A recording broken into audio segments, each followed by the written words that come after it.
What's up, guys? My name is Elias, and Sam Raimi's Send Help, his newest feature film, is officially in theaters, and I got the privilege of seeing it last night with my fiance, so here's my take on it. And don't worry, no spoilers. If you don't know who Sam Raimi is, he did direct the original Tobey Maguire Spider-Man trilogy in the 2000s, and he was mainly known for his horror-style films like the Evil Dead trilogy, as well as Darkman, which is a superhero film that came out, I think, in like 1990. And he's always been known for this kind of quirky style of horror, which is played to perfection in this movie. So it does star Rachel McAdams and Dylan O'Brien. Rachel McAdams is from The Wedding Crashers, The Notebook, and a plethora of other movies. Dylan O'Brien's mainly known for the Maze Runner movies. And they just have like this really good chemistry together. Although they are pretty much antagonists toward each other, they do have this kind of reluctant friendship. Rachel McAdams is honestly one of the best actresses of my generation, and she really does kind of play up this more, without spoiling anything, unhinged type of character, whereas Dylan O'Brien is pretty good at being a D-bag. So, I mean, and he's a very likable dude in his other movies, so seeing him play like that real 180 kind of opposite type of role here was really cool to see. But the storyline here really does play up that kind of warfare between rankings of, like, you know, in a company, you got presidents, VPs, and then whatever the heck is underneath those.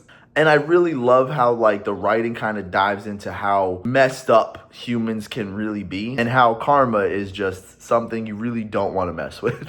The cinematography here is also very beautiful, as there are certain shots where it just seems like Raimi was in his bag. Like, he really kind of just brought that full-fledged Raimi flavor to it, and the angles that he used, it created a lot of intensity, and the score was awesome that fused with his shots, like, kind of just made the movie more cinematic than you would expect from a very simple premise of two people get lost on an island, you know, or wash up on an island.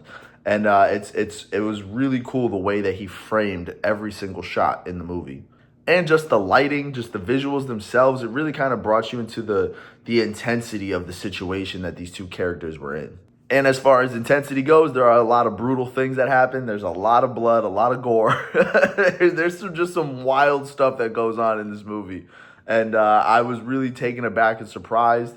My fiance had no idea what she was in for. You know, she knows Sam Raimi from the Spider-Man movies. She doesn't really know horror Sam Raimi. So when she was watching this, she was like squirming and like, oh my God, like cringing most of the time. And I was just in there loving it because I knew exactly what I was getting with this Sam Raimi-fied kind of premise.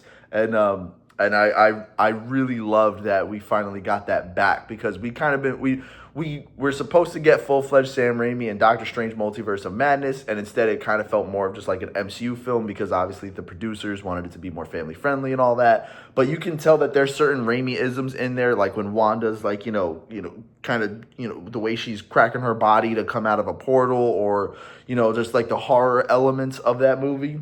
And then here you really get to see like, oh, like this man wasn't playing. Like, he's like, oh, you want to see Sam Raimi? like, okay, I got you. I'm going to make this one of the most horrific things you've ever watched.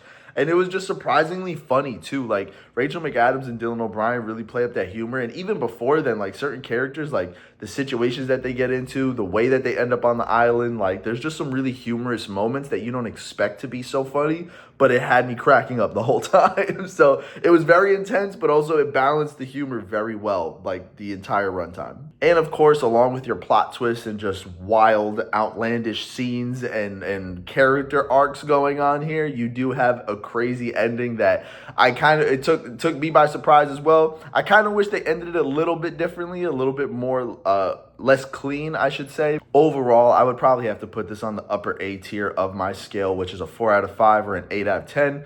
I would definitely suggest that people go watch this movie. I highly recommend it. We need more weird original movies from highly acclaimed directors. We need filmmakers to come back and start doing their thing again, and I really love that we got this return to form for Sam Raimi. So yeah, go check it out. Let me know what you guys think in the comments. If you like this video, remember to hit that like button, share this to people so they can join in on the conversation, all that fun stuff. And until next time, guys, take care and God bless.